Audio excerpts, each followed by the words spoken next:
¿Cómo está usted? Muy bien. ¿Cómo definís este momento? Acá mis compañeros hablan de crisis interna del gobierno, que Venezuela eclosionó. Venezuela en realidad es la caricatura del chavismo, digamos. Hay una discusión por la caricatura del chavismo y esto tiene que ver con el frepacito tardío que arrastra la doctora, que es un frepacito tardío que el kirchnerismo, el peronismo hereda desde la alianza de la Rúa Álvarez, que era todo un progresismo que estaba en aquel momento con la alianza y que después salta hacia el peronismo. Y son estos muchachos que son los que te generan ahora algunos problemas, ¿no es cierto? Pero si interesa el tema Venezuela, tenemos que hablar en serio de Venezuela.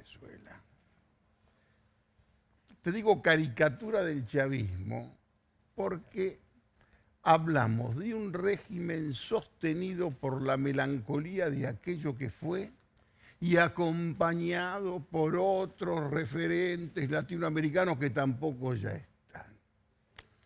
Un tipo como Maduro se radicaliza. Cuando se radicaliza se aísla más. La manera que tiene la comunidad internacional de enfrentarlo, te diría que es la peor. Porque eso es una carnicería. Claro. Y me parece que países como Argentina, como Brasil, como Chile, como Uruguay, son muy importantes en Venezuela. Desde aquí yo les podría sugerir que manden buenos embajadores a Venezuela, que no aíslen a Venezuela, que manden buenos embajadores y traten de ayudar a conseguir una salida política que no puede darse con la brutalidad de los que creen que se lo puede sacar por la fuerza. No lo podés sacar ni con un Guaidó, presidente delegado, prácticamente designado y elegido por el secretario de la OEA, que en realidad, según mi información, como lo descubrieron, fue en una visita de parlamentarios, y hoy dice, qué lindo, interesante este morenito, muy bien, y terminó siendo el presidente delegado. Y tenés que trabajar sobre la oposición también venezolana. El resto es extremar las tensiones. Por supuesto que no se te va a ir por protestas internacionales, porque en realidad en esa caricatura lo que quedó una cosa verdaderamente lamentable, mala, autoritaria, corrupta, y que eso verdaderamente con muy buena diplomacia, sobre todo de América Latina, puede empezar a cambiar. Ahora, Jorge, ¿cómo se explica la no sé, incoherencia, las voces tan distintas del gobierno argentino respecto a Venezuela? Solá, el canciller, diciendo hay dictadura. Otro sector diciendo no. La sorpresa, sale Alicia Castro de Venezuela marca el límite de esta imposibilidad estructural que tiene el Frente de Todos de conciliar todas las posiciones. Porque es imposible conciliar todas las posiciones. El frepacito tardío que tiene la doctora conecta perfectamente con la estudiantina de Puebla que impulsa y que sostiene también Alberto Fernández. Es una visión bastante ingenua, idealista, de la política exterior que no tiene absolutamente nada que ver con la realidad. Ahora, vos no podés estar entre esa posición o la posición que dicta Estados Unidos, o con Estados Unidos con inteligencia de Colombia, por ejemplo, que tienen ahí una situación personal, si vos querés, con Venezuela. Y el problema que tiene hoy Venezuela es esa oposición venezolana, que fue esa oposición venezolana que con su fragmentación facilitó la llegada de Chávez al poder. Entiendo. Yo creo conocer un poco la historia de Venezuela, quiero a Venezuela. A mí me indigna cuando se habla de Venezuela como si fuera, qué sé yo, el país del atraso. Venezuela, yo he conocido a Carlos Andrés Pérez, un intelectualazo, un político de primer orden, ha tenido presidentes, ha tenido, qué sé yo, escritores de la dimensión de Rómulo Gallegos, lo que ha sido Venezuela para el exilio argentino. ¿Entendés? termina en esto, y me parece que la obligación de un latinoamericano es encontrar la manera de ayudar a Venezuela que tenga su propia salida. Ahora vos- Si vos me dices a mí, Sí. yo junto Brasil, Argentina, Chile, pongo buenos embajadores Y en colabora en la Caracas. salida democrática. En Caracas. Ahora, Jorge, vos decís, es interesante, mirados del gobierno, es el límite de esta coalición bien heterogénea que preside Alberto Fernández. El problema es que, ahí quiero verte, Alberto parecía querer ser el gran conciliador, el que pudiese manejar el frepacito y el sector más de derecha, y no le está resultando con perjuicio para sí mismo. Bueno, eso es lo que hemos hablado acá. No resulta. Que esta es la constatación. La idea de la doctora fue excelente para ganar una elección. Marca una inviabilidad en materia de gestión. Es imposible manejarlo. Puede haber decepción, si vos querés, de muchos con Alberto, porque quizás pensaban que Alberto estaba para otra cosa. Tiene una gran facilidad Alberto. Todo lo que es reprochable se lo atribuyen a la doctora. Es la comodidad de un análisis absolutamente servido. Hoy te diría que es un momento en que Alberto tendría que mejorar algunas cosas. ¿Por ejemplo? Y por ejemplo, desde acá modestamente le diría, mira, presidente, usted necesita tener un Hugo Anzorrey. Usted necesita tener por lo menos un Paco Larcher. Un Pocino. Un tipo que te dé información. La inteligencia no es lo que cree usted. Y como vos el otro día también me citaste, la inteligencia es lo que el poder político quiere que sea. Con un servicio de inteligencia eficiente, no se hubiera comido el sapo de Valentín, no se hubiera comido la goleada del 5-0, porque tendría otros canales informativos distintos y tendría menos porrazos. ¿Y ahí qué hay? ¿Inexperiencia? ¿Prejuicio ideológico? ¿Qué hay ahí? Literatura del poder. Creer que se conoce el poder. Creer que se conoce el poder. Creer que por haber estado ahí en el gabinete y conocer más o menos el funcionamiento del Estado, las cosas te van a simplificar y a facilitar. Y no es así. Necesita pesos pesados. Profesionales que sepan del tema. Que sepan del tema. Necesita tener información, porque no se hubiera comido tantos sapos como los que Sí, se porque comió. vos los enumeraste y fue una sucesión de... Un tipo como Anzorrey, todos los días lo veía al presidente Menem y le llevaba las cosas que tenía que llevarle. A la doctora misma, cuando iba Zanini, que yo lo llamaba el senador, que a veces iba con Icazuriaga o con... Directamente iban con una tesitura informativa del día que este muchacho no tiene. Sin hablar del papelón internacional que son hoy los servicios de inteligencia argentinos. Están todos los medios, no me hagas referirme Sí, a eso. la ¿no? violación de las identidades de espías en el planeta. Directamente, porque es Que contémoslo, por ahí alguien no lo sabe, pero la actual interventora de la AFI, sí, ya no me acuerdo cómo se llama, de la CIDE, de los espías, puso a la justicia una serie de nombres con nombre y apellido. Con nombre y apellido. Y acá tenés que ver también con la diplomacia del espionaje. Tenés que ver con todas las inteligencias que tienen sus bases operativas también en la Argentina, en sus propias cancillerías. Tenés con todos los espías argentinos que los mandan con cobertura diplomática. No se puede ser tan ingenuo y hacer un blanqueo tan total. Por más que de Gustavo Vélez les tenga bronca, que Alberto Fernández les tenga bronca, porque en ningún momento les dejaron manejar la cuestión judicial en los años del kirchnerismo. Andá a decirle a Kirchner que no hiciera esto. Ahora digo, yo tengo una leve impresión de que el kirchnerismo más duro está muy fastidiado. No hay kirchnerismo duro. ¿No hay? No hay kirchnerismo duro. El kirchnerismo duro era el kirchnerismo que tenía Néstor Kirchner, con Julio De Vido, con López, con Uberti, con toda la barra que él tenía, con Guillermo Moreno en La Secretaría de la Comercio. Secretaría de Comercio. Eso era un kirchnerismo duro. Esto es también la caricatura del kirchnerismo. Esto, vos me citaste muy gentilmente que yo digo que nunca fue tan fácil cargarse a un Tal cual. gobierno peronista.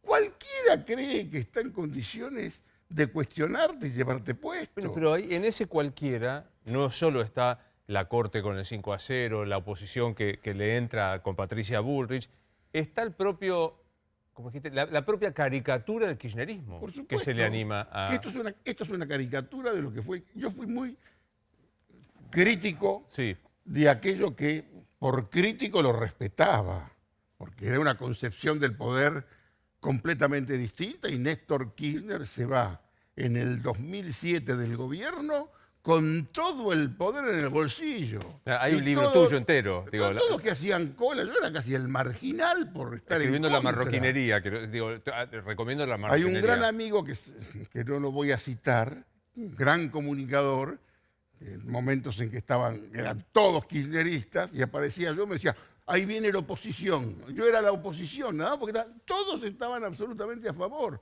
Ahora se hacen todos los grandes combatientes, pero en realidad no era así.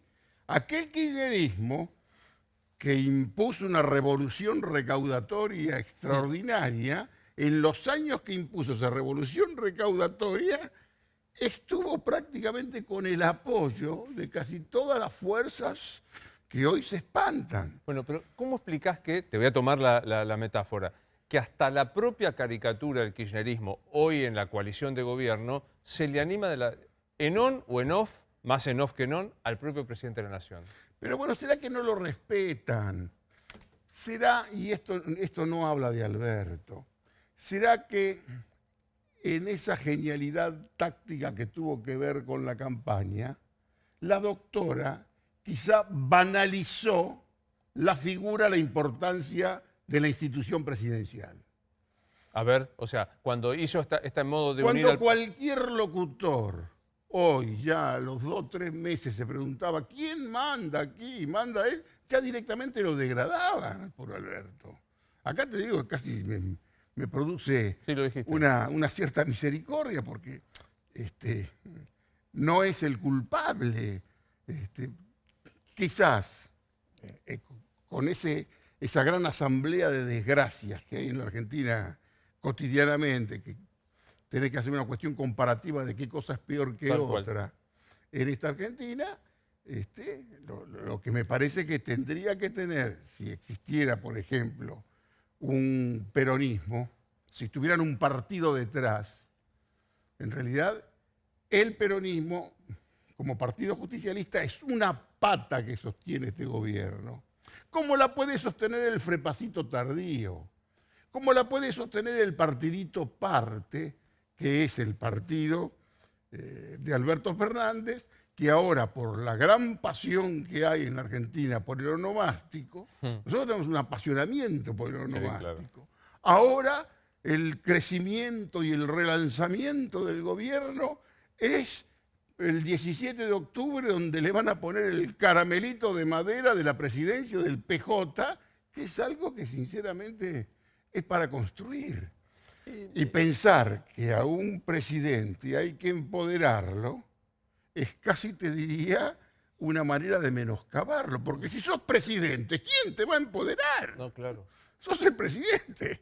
¿Cómo funciona aquello que alguna vez vos dijiste que era una especie de eje de el nietito, el jefe de gabinete, Guado de Pedro, el ministro de Interior, Sergio Massa y Kirchner? ¿Qué pasa en ese eje de ¿Qué construcción? pasa en ese eje? Está hoy, vos te dije hace 3 semanas acá que a Massa lo querían llevar al Ejecutivo. Hoy ya es un lugar común, todos Todo el mundo piensan. habla. ¿Qué es lo que hay? Una manifestación de inconformidad.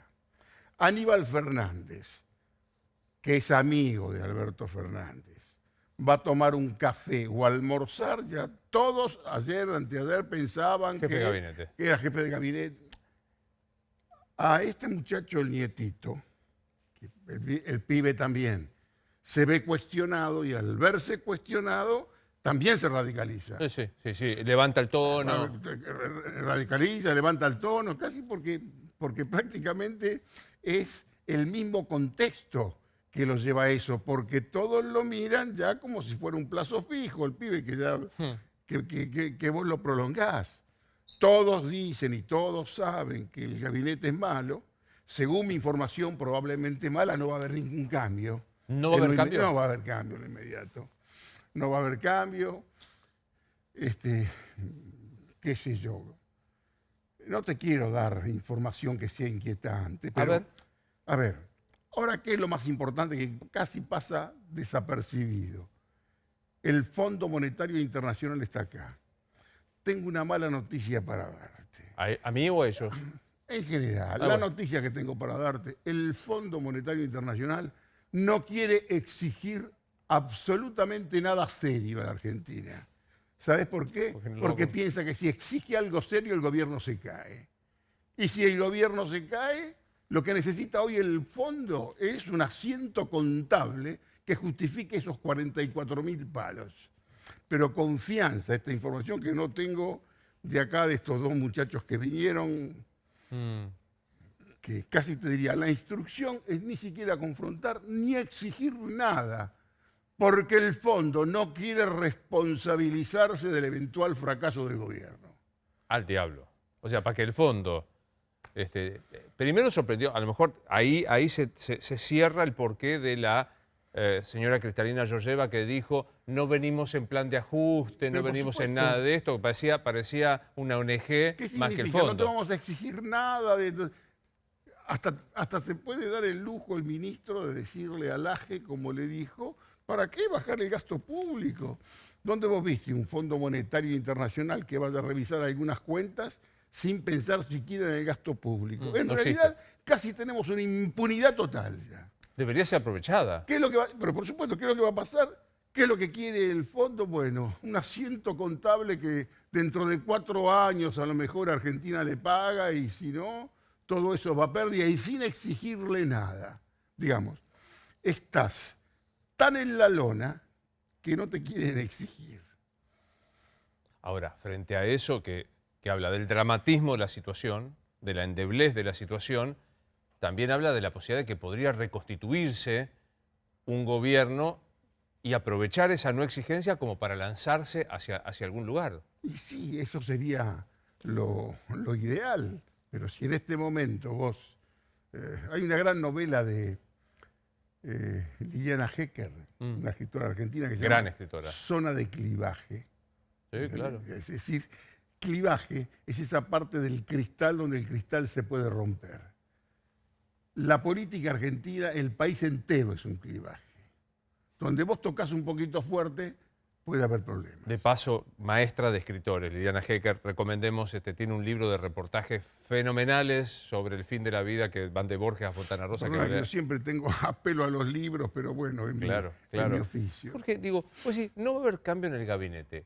En lo inmediato no. Pero ¿cómo se sostiene una situación en donde, busquemos 3 temas esenciales? Salud, el ministro no habla. Justicia, la ministra no habla. Educación, el ministro quiere, pero no lo... ¿Cómo sostenés un gabinete? ¿Cómo sostenés? Mira, de pronto hay una paulatina mediocridad asumida. Y nadie quiere mover nada, ¿viste? Como aquel que espera que se cueza algo. Todavía no es el momento. Digamos, nadie quiere hacer absolutamente nada. Todos ven que es esto y todos piensan en la que se va a armar, la que viene, cuando se produzca el clivaje. ¿No es cierto? Pero no hay. Aparte de una gran capacidad de negación. Vos hablás, están todos preocupados, sí, pero en el fondo no es tan grave. No es tan grave. En el fondo en todo el mundo hay problemas. Te digo que hay un intento defensivo bastante fuerte. En todo el mundo hay problemas. Pobres habrá siempre. Es un escándalo. Mirá cualquier otro país. Hay una especie de automisericordia comparativa. ¿Entendés? Mirá todo el mundo. Los muertos de un lado, la economía del otro. Pero digo, no sé en qué lugar se da que ya estamos casi sextos en el número de infectados con el coronavirus. Seguro primeros en la cuarentena más extensa.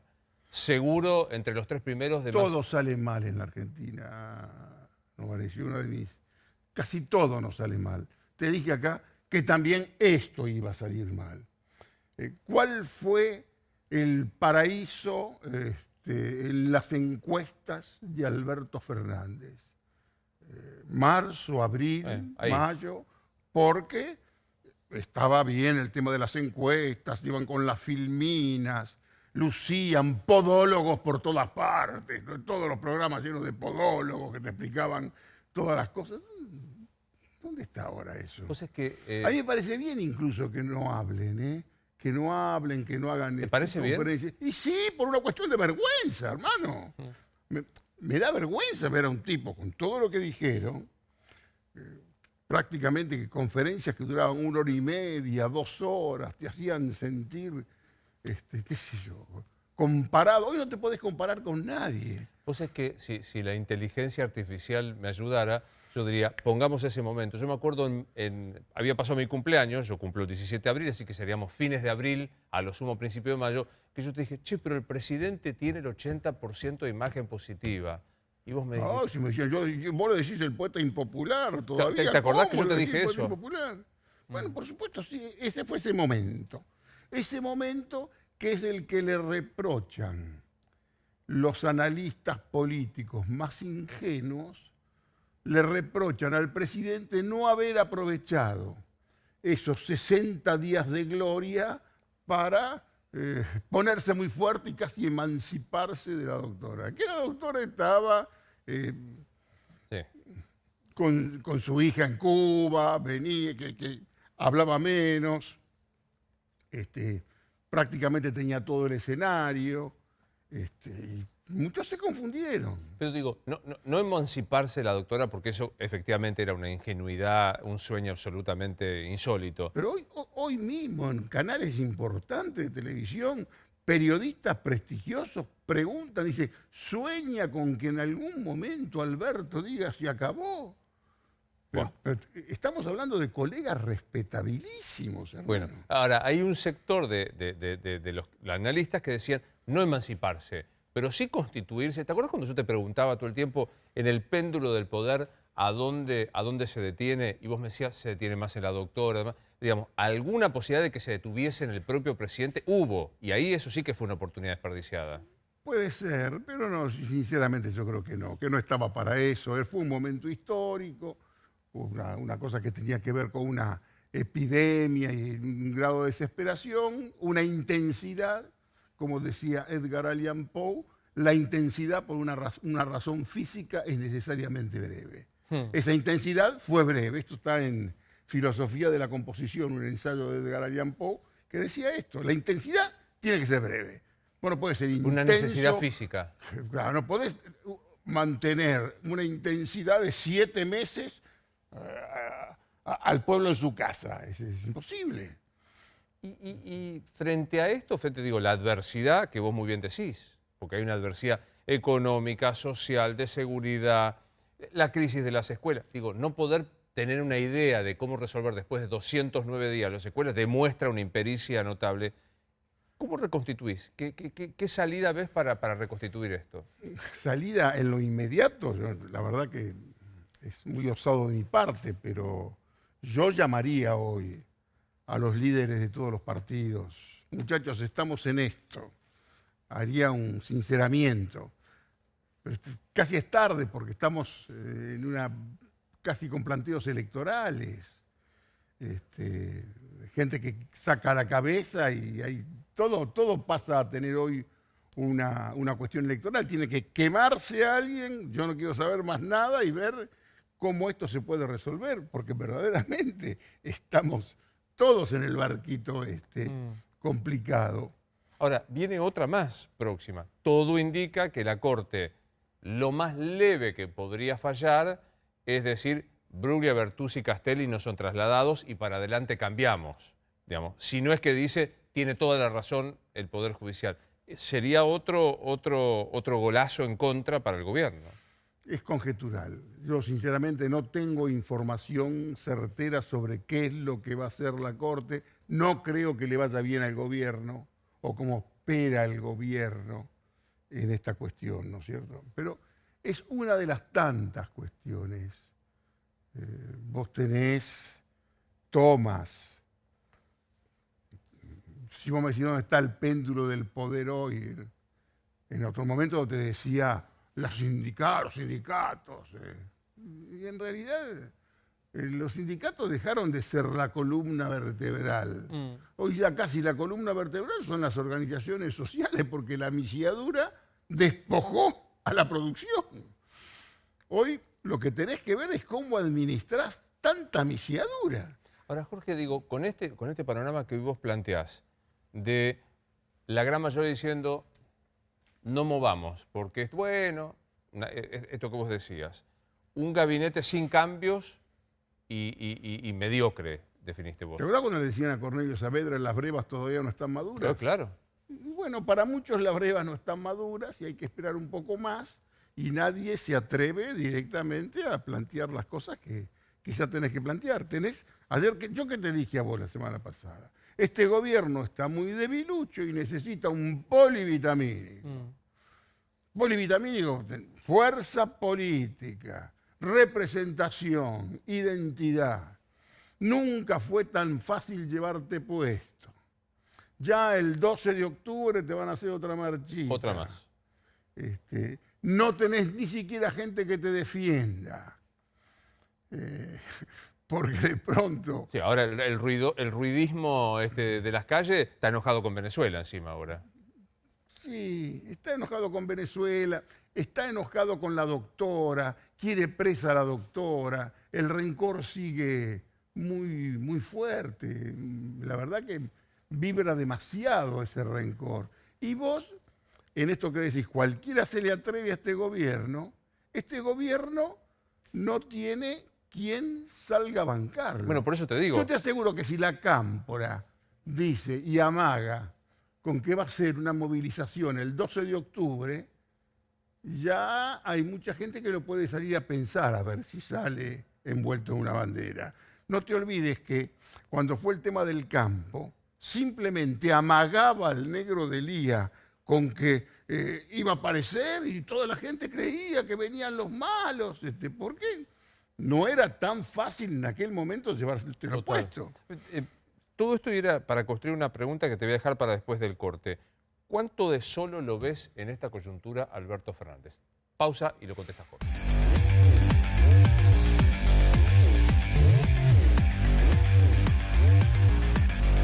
Te decía del presidente, ¿no está demasiado solo? A ver, amigo Rosarino, es más alarmante la pregunta que la respuesta que yo te puedo hacer. Si yo tengo que considerar que el presidente está solo, está para que apaguemos la luz. No, no está solo, no puede estar nunca solo. Está, por supuesto, sos el presidente de la Argentina. Como presidente de la Argentina no podés estar solo. Hablás con quien querés, habla con los titulares de las cámaras, tiene muy buenos amigos con él. Eduardo Valdés es un muy buen amigo de él. Vito Velo es muy amigo de él. Olmos también. Él está afectivamente ahí perfecto. Yo no tengo, no sé, no puedo conjeturar con respecto a sus políticas, pero no me lo imagino solo. Y tiene... en esa reunión de los 5 tiene colaboradores de hierro. Quiero hablar con uno de ahí. Dame un segundo. Tanto Guado como Máximo, como Sergio Massa, le dan articulación, lo han hecho, le han organizado Bien. de lo que pueden. Bueno, ¿no? ahora quiero hablar de uno de esos tres especialmente. Pequeña pausa.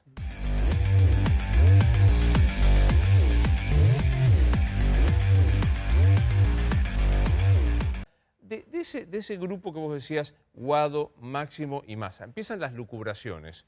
Massa se va al Ejecutivo, Máximo preside la Cámara.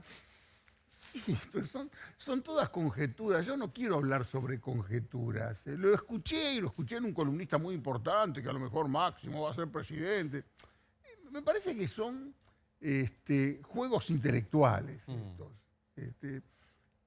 Que Massa, como jefe de gabinete, puede ser una fortificante colaboración, es verdad, porque en realidad los colaboradores que tiene Massa superan al gabinete que tiene Alberto.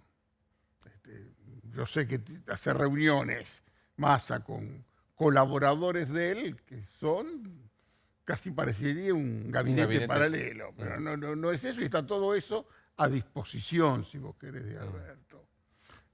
Un tipo como Guado, hermano, si vos sos presidente tenés que tener un ministro como Guado, tipo leal, eficiente, y Máximo, bueno, tiene un apellido y tiene toda esa formación, tiene la única organización que es la que te responde. Yo no quiero dejarlo pasar, porque vos lo tirás por ahí, pero digo, Massa hace reuniones con un economista que pasó no hace tanto por acá, por el programa, Por supuesto, sí. con alguien que sabe de previsión social, Sí, que sabe. sería como un gabinete en la No sombra. sé si es un gabinete en la sombra, pero él tiene gente que yo sé que se reúne con él, que habla con él, que son todos tipos que pueden jurar mañana. ¿Entendés? ¿Qué sé yo? Como de pronto hay un tipo como Florencio Randazzo. Por más que la doctora pudo haberse enojado con alguna cosa, ¿cómo te vas a dar el lujo, en medio de esta carencia, de prescindir de un tipo como Florencio Randazzo? ¿Hablan con él? ¿Tenés idea? No tengo idea. Creo que sí, que algunos, por supuesto que hablan, pero ahí son todas esas cuestiones de la doctora que tendrán que ver cómo resolver. La que tiene que hablar es la doctora. Otra vez, claro. La que tiene que hablar es ella para despejar todas las habladurías, las cuestiones, que yo sinceramente no sé quién, no creo que para nada ella esté interesada, porque no está para eso, para presidir este país. Le pone todo a Alberto. ¿Sabés qué pasa, Jorge? Habla la doctora y licua Pero, entonces, ¿qué es lo que le vas a cuestionar? ¿El poder que tiene, lo que representa? Yo sinceramente creo que todo lo que hace por Alberto, la verdad que Alberto tendría que ir cotidianamente a Luján a pie. Es presidente de la República, no es presidente de la República como consecuencia de un enorme trabajo territorial. Es la generosidad de esta mujer que de pronto, en el marco de una pelea, que es esa guerra privada que tuvo, que tiene, que me parece que es una guerra hasta absurda, porque los dos tienen la pólvora absolutamente mojada, es casi una guerra de débiles hoy, ¿no? Pero bueno, me parece que no hay nada. Digamos, si vos podés justificar el fracaso, ¿sabés qué bueno en psicología es tener identificado el culpable de tu fracaso? Si el culpable del fracaso es porque la doctora es mala, perversa y no lo deja gobernar, pero muchachos, seamos grandes, un poquito más serios. Esto no es así. Sos malo, la opción que le estás dando es que encuentre el origen del fracaso. Pero hermano, si vos tenés el origen y sabés quién es el responsable de tu fracaso, te ahorrás años de psicoanálisis, es una maravilla eso. Jorge Asís Digital es el portal en donde el señor escribe todo esto y muchísimo más. Un placer verlo. Hasta el miércoles que viene. Amigo Rosario. Pero, un placer. Una amiga realmente. Está Valeria Lynch con Jay, con Estelita. Soy Luis Novarecio, estos Animales 2020. Será hasta mañana.